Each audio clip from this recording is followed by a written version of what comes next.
can move into day two.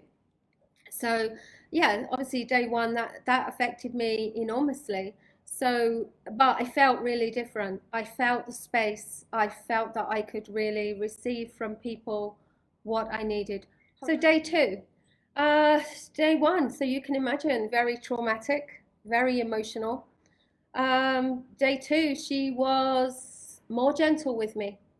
It took longer to go into the journey. I think day one's journey was about 4 hours altogether, which isn't long. They can be much longer than that. Day two was very quick. Day two was kind of about an hour and a half. And I really didn't know what day two was going to be about, but just remember the questions that I asked about the blocks. What are the blocks? You have to understand, sometimes we think we know what our blocks are, what our limiting beliefs are. This brings up the stuff that we don't know is there. And this was quite a psychedelic journey for me. I don't normally have much psychedelia with ayahuasca. I didn't the day before. It was more waves of emotion, and it's different for everyone all the time. All three of my journeys were very different. But in this particular journey, she took me back to a really, really bad relationship that I had when I was 19. You have to remember that my pattern of bad relationships all comes from being bullied at school, amongst other things, but mostly being bullied at school between the ages of 8 and 11, which totally undermined my sense of self-worth and self-confidence. I've spoken about that quite a lot. As you know, I'm healed from that now, but that was very real for me at the time.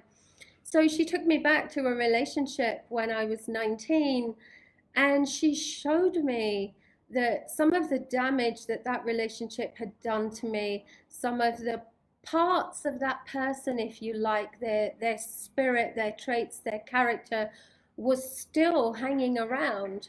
It was still holding on to me. It was still a part of me, and was taking up space and was a block. And I just didn't know it was there. But once she pointed it out, I could see it, I could feel it. And she said, we need to let this go. And I'm like, yes, please. You know, I had no idea it was there. Let's just let this go. And literally, once I said to her, this can go, it just poured. It poured like a river. And this is where the psychedelia came in. I saw it leave. It was a kind of, it was a red. It was different shades of red. And they were like snakes. It was a river of snakes that was literally leaving me.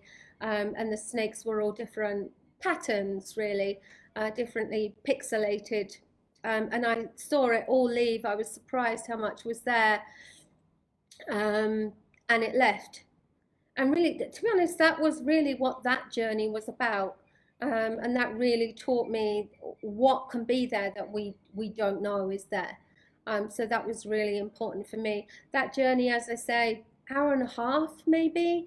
And then after that, I was just wandering around the garden, just very, very peaceful. Just really happy that had taken place. So that was a real surprise for me.